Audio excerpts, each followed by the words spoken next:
Okay, next topic is the capitalized cost.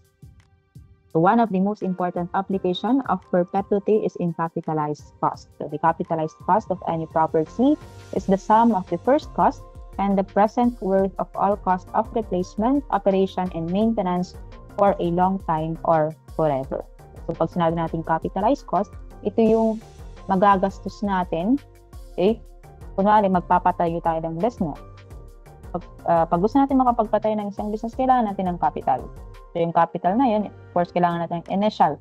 Tinatawag natin initial capital or yung first cost natin, initial capital. And then, as the business is operating, okay, kung gusto mong mas ma-improve or gusto mong ma-maintain yung business na yun, kailangan mo din ng maintenance cost. Okay? Maintenance cost. And the maintenance cost is also part yung tinatawag natin na capital. So, hindi lang nagtatapos dun sa initial capital. Pag gusto natin ma-improve yung isang business, kailangan natin ng operation, kailangan natin ng maintenance cost na tinatawag. Okay? So, for this one, marami tayong cases if you're talking about capitalized cost. Ang una is yung pinaka-basic, yung no replacement, only maintenance, and or operation every period.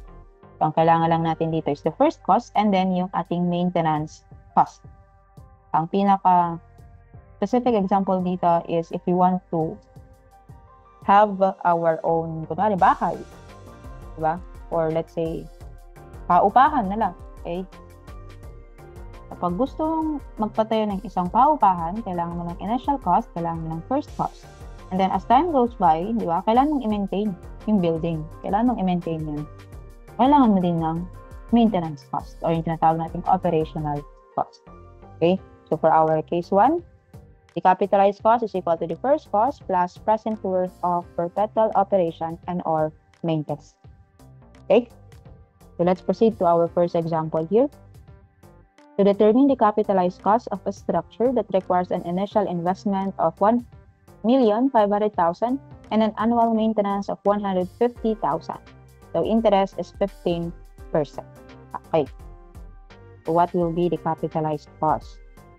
So according to this one, our initial investment is 1.5 million, tapos annual maintenance. So kung mapapansin niyo dito, wala siyang sinabi kung ilang taon mo i-maintain yung isang structure. Ibig sabihin, hanggat nabubuhay yung structure na yon, kailangan mo siyang i-maintain. Ibig sabihin, yung 150,000 na to is the perpetuity. Okay, perpetuity.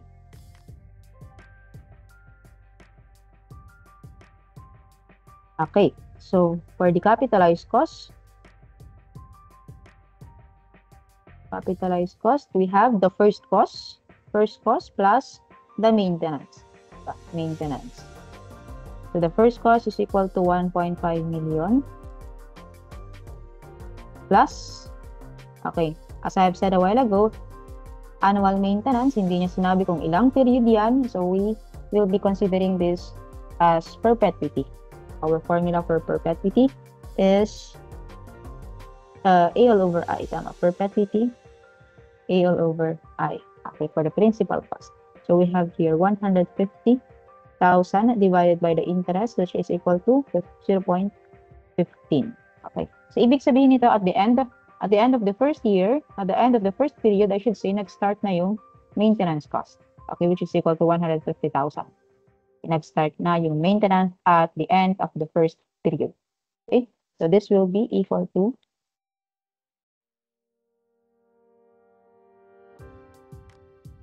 2.5 million. Okay, so kailangan natin ng 2.5 million. So that will be the capitalized cost. In order for us to build and maintain a structure, we need to have 2.5 million. Okay. Next, the second case, the replacement only, no maintenance or operation. Okay, replacement only. So, kunwari, we have engine, okay, or yung mga makina natin. So, pag may nag-malfunction, may nasira, kailangan nating i-replace yung some parts, di ba? So, for this one, the capitalized cost is equal to the first cost, yung initial cost natin, plus the present worth of perpetual replacement. Okay, so, anong ibig sabihin ng present worth of perpetual replacement. Ayan. Okay, so we have here a formula here. So x is equal to s divided by 1 plus I raised to k minus 1. So, ang ibig sabihin ng x dito is the amount of principal invested at rate I%, the interest on which will amount to s every k periods. Okay. And then, yung s natin is the amount needed to replace a property every k period. So, kunwari, bumili tayo ng machine. Okay? Bumili tayo ng machine. So, for this one, meron tayo ditong P o yung ating capitalized cost. Of course, magkakaroon tayo ng first cost, yung ating initial cost, which is our P. Dito natin makikita yung ating first cost. Okay. So, kunwari, yung ating machine, kailangan nating i-replace yung a certain part of it, let's say a motor, ayan, replacement only, no maintenance or operation. Kailangan nating i-replace yung motor of that machine, let's say, at every 5 years. At every 5 years. So, kailangan natin dito ng 1, 2, 3, 4, and 5. So, at 5th year, kailangan na nating palitan yung motor niya. So, kailangan ulit natin dito ng another, let's say, another capital. So, itatawagin natin replacement cost. Replacement cost. Okay. Next. At, di ba, every 5 years. So, next, papalitan mo ulit siya at the 10th year. Di ba? So, yan yung magiging replacement cost ulit. Okay, replacement cost. So, ano ngayon yung tinatawag natin ditong x? Ano yung tinatawag natin na s? Okay. So, yung x natin is the amount of principal invested para makakuha tayo or para mapalitan natin or magkaroon tayo ng capital for the replacement. Okay. So, yung RC na to, replacement cost, ano yung magiging principal cost mo? Yun yung x. Okay. Ano yung magiging principal cost ng RC na to? Or in other words, this RC is what? It is the amount needed to replace a property. So, the replacement cost is also known as the S. So, yung X natin is yung capital na kailangan natin para may S tayo. So, nasaan yung X ngayon? Nandito siya. X. So, dito, of course, meron siyang X. Dito, sa part na to, meron din siyang x. So, kung tatawagin natin dito S1, S2, so ibig sabihin dito meron siyang x1, meron din siyang x2. Okay, so again, yung S1 natin is yung tinatawag nating replacement cost. X1 is yung capital na kailangan natin para magkaroon tayo ng replacement cost. Okay, X is the capital need for the replacement cost. S1 is the replacement cost. So, yan yung ating case number 2. So, ang difference ng P and X natin in a perpetuity, okay, so P is the amount invested now, whose interest at the end of every period forever is equal to A, while X is the amount invested now for a period whose interest at the end of every K period forever is S. Okay, X, S. Okay. So, yung P natin, so sa perpetuity, so ibig sabihin nito, yung principal amount natin, nakadepende siya or nagre-rely siya dun sa annuity. Okay, annuity. Dito naman, yung X natin, dun sa S, at a certain period. Okay, at a certain period. So, that is the difference of the P and X in perpetuity. Okay, so let's have our example number 1 for capitalized cost in case 2. A new engine was installed by a textile plant at a cost of 300,000 and projected to have a useful life of 15 years. At the end of its useful life, it is estimated to have a salvage value of 30,000 pesos. Determine its capitalized cost if interest is 18% compounded annually. Okay, so meron daw tayong engine at its cost 300,000. Cost 300,000, and then ang kanyang lifespan lang is only 15 years. So of course, kailangan natin siyang i-replace every 15 years. We need to replace it at 15 years, every 15 years. And then, meron siyang salvage value na 30,000.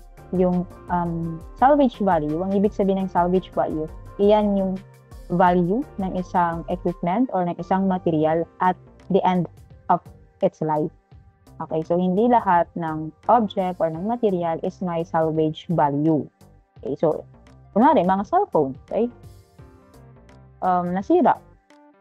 So, hindi na siya pwedeng gamitin. So, wala siyang salvage value. Okay? But we have mga engine, kunwari mga engine, at the end of its life, most of the time, may mga salvage value pa yan kasi some parts of that engine po pwede pang gamitin, okay, sa iba, kung meron pa rin siyang value kahit paano. Yan yung tinatawag natin na salvage value. Okay? Value at the end of its life. Okay? So here, determine the capitalized cost if interest is 18% compounded annually. Okay? So, drawing natin yung cash flow diagram. No? So, ang tinatanong dito is the capitalized cost. Ano yung magiging capitalized cost natin dito? Sige, the capitalized cost is composed of yung amount of that engine, which is yung 300,000, di ba? Amount of that engine 300,000 plus yung magiging replacement cost. Okay? So we need to determine kung ano yung replacement cost na yan. Okay. So this is 300,000 as the cost of that engine at year 0. So 1, 2, 3. So 15 years daw yung buhay ng engine na yan. So 15 years. Okay? And then, at the 15th year, tapos na yung buhay or sira na yung kailangan nang i-replace yung ating engine, kailangan ulit nating mag-purchase ng bagong engine. Okay. Kunwari, this is a industrial plant. Okay. So, hindi gagana yung industrial plant kung wala yung engine na yun. So, kailangan nating bumili ng replacement ng engine na yun. So, ibig sabihin, dito matatapos na yung buhay ng engine na yun, kailangan ulit nating mag-purchase ng another engine that is worth 300,000. Pero, meron siyang salvage value. So, the salvage value na itatapon na natin sana siya or papalitan natin sana siya.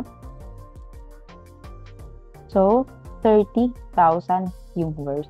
So, ibig sabihin, binenta mo yung engine. Kunwari, binenta mo yung engine. Adan to pala iti, maipasublikan niya mga 30,000. Okay? 30,000. And then, sige, 16, 17, hanggang dumating na naman yung another 15 years. Okay, so nasira na naman or hindi naman nasira. Kailangan ulit nating palitan yung engine natin. So, tatanggalin natin yung engine, i-replace natin. Kunwari, tatapon na natin or ibebenta na natin yung ating engine dun sa junk shop. So, it still have a salvage value of 30,000. Kailangan ko ulit bumili ng bago. So, 300,000. Okay? So, yan yung magiging cash flow natin. Now, magkano yung kakailanganin natin to replace that certain engine? Magkano? Ano yung replacement cost na kailangan natin? So, the replacement cost that we need is only it will now be only, so nandito tayo sa 15, 30, and so on. So, since meron na tayong 30,000, di ba?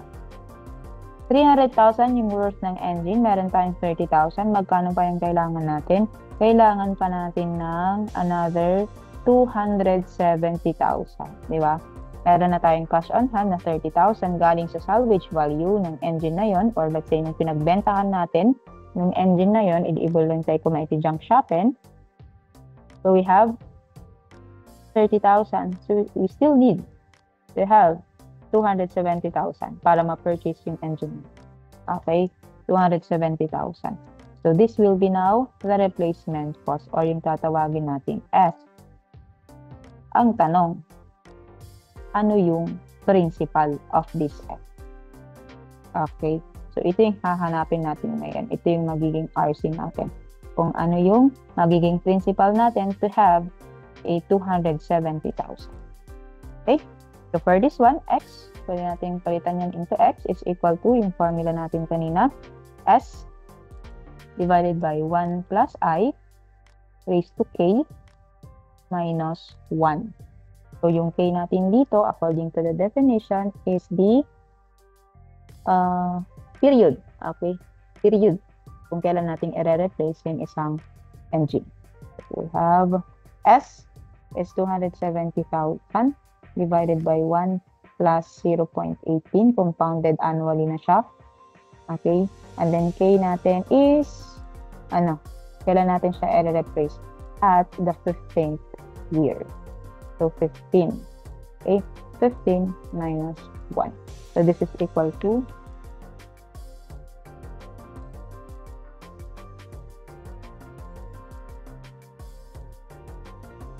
24604.174.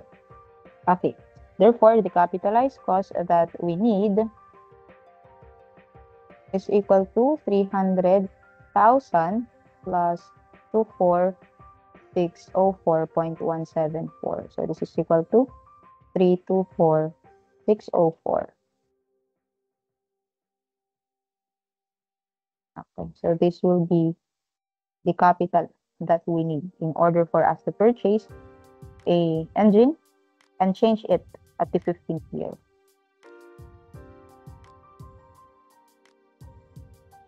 Next, for case number 3, replacement, maintenance, and/or operation every period. Okay. So dito, the capitalized cost is composed of the first cost, yung maintenance cost natin, and then yung cost for the replacement.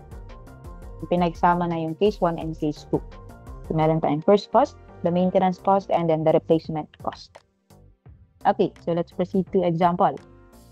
To determine the capitalized cost of a research laboratory, which requires 5 million for original construction, 100,000 at the end of every year for the first 6 years, and 120,000 each year thereafter for operating expenses, and 500,000 every 5 years for replacement of equipment with interest at 12% per annum.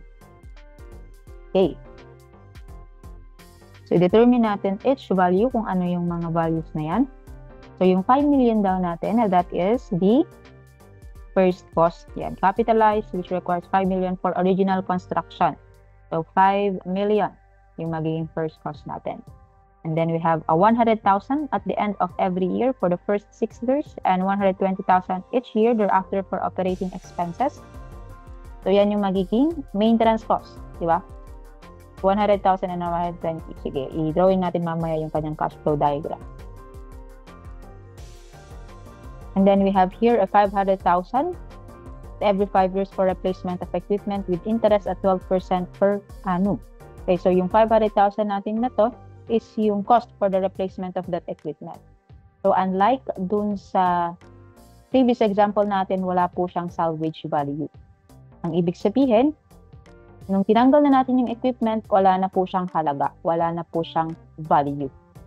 Okay? Kaya wala po itong wala yung salvage value katulad nung nasa example number 1 natin.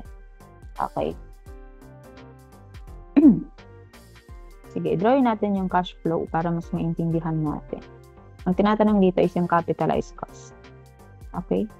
So, ano yung magiging capitalized cost? So, yung capitalized cost natin is composed of the first cost. First cost. Next, yung maintenance cost starts at the end of every year. So, mag-i-start siya at the first period. So, dun pa lang sa year 1, meron na po tayo ditong maintenance cost. So, the maintenance cost daw is 100,000 for 6 years. 3, 4, 5, 6. 100,000. Okay, 100,000 dito. Next. And then, at the next year, 120, okay. So, yung 120,000, wala na po siyang sinabi dito kung ilang taon. Yung 120,000 natin, so, i-consider natin to as perpetuity. Okay, perpetuity. Forever na yung magiging, okay, mag-start dito at the 7th year, 8th year, papuntang infinity, ang magiging maintenance cost or operation cost is now equal to 120,000. Okay, 120,000. And then at the 5th year daw, or every 5 years, i-replace natin yung certain equipment that cost 500,000. So dito, sa 5th year, gagastos ulit tayo ng another 500,000 for the replacement cost. Okay, so the interest is equal to 5 years. So magkano lahat yung magiging capitalized cost natin? Okay, so ang gagawin natin dyan, i-determine natin kung ano yung gagamitin natin formula. Okay, so for this one dito, ano to? Yung 6 years, hanggang 6 years. Hanggang dito, sa 6 year, ano yan? Yan yung ordinary annuity. Diba? Considered siya as ordinary annuity. Why? Because it starts at the end of the first period. So for this one, dito sa 100,000 na yan, sige, drawing natin siya. Ano yung magiging P nito? Sige, ang magiging capitalized cost natin is equal to, sige, P1 plus P2 plus P3. So yung magiging P1 natin is the principal cost for that 100,000. Ilang taon? 6, 2, 3, 4, 5, 6. Okay. It is equal to 100,000. Okay, so this is considered as ordinary annuity. So P1 is equal to A, 1 plus I raised to N minus 1 divided by I, 1 plus I raised to N. Tama? Okay. So substitute natin, we have 100,000. 1 plus 12% per annum, so 0.12. Ilang taon? 6. 6 minus 1 divided by 0.12. 1 plus 0.12 raised to 6. Okay. So P1, for the principal na kailangan natin for that 100,000 is equal to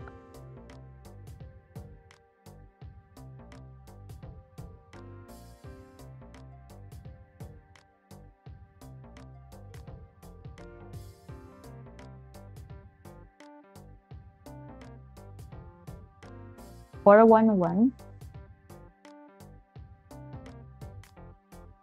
140.73. Okay. Next. Dito. Sige, dun muna sa 120,000. 120,000. So, what will be the cash flow? So, mag-start tayo at the 7th year. So, 6, 7, 8, papuntang infinity. Okay, this is 8,000 infinity. So, mag-start dito. And then so on. So, that is equal to 120,000. So, yan yung magiging P2 natin. So, P2 is equal to, ano ba to? This is considered as deferred. Ito yung defer. Na-defer siya, di ba? Consider siya as deferred. Na-defer yung ating annuity. So, consider natin siya as perpetuity. Okay? So, our formula is A divided by I. Dagdagan natin ng 1 plus I raised to negative N. Okay? So, we have 120,000 divided by 0.12. 1 plus 0.12 raised to negative. Ilan yung na-defer? Ilang taon siya na-defer? 6 years. So, this is equal to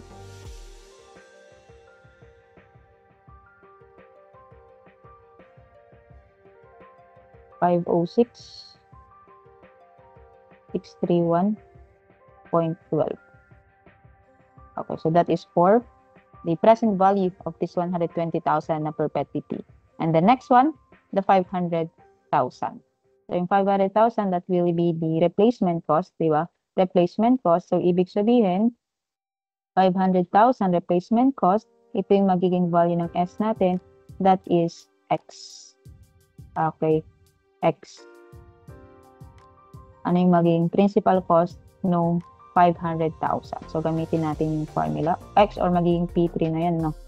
So, X is equal to S divided by 1 plus I raised to K minus 1. Okay, so we have here 500,000 divided by 1 plus 0.12 raised to, ano yung K? K natin is yung period kung kailan natin siya papalitan. So, sabi ito sa problem, at every 5 years, so it will be equal to 5. Okay? Minus 1. So, X is equal to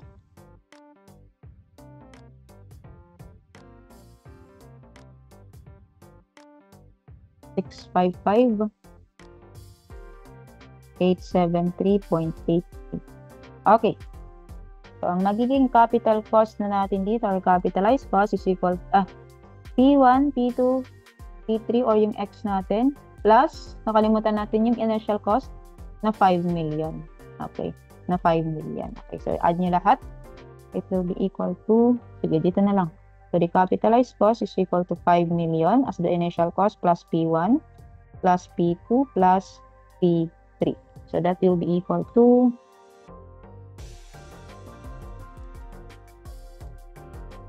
631.12 plus 655,873.88. Therefore, we have 657. Okay. So, the capitalized cost is equal to 657,3645,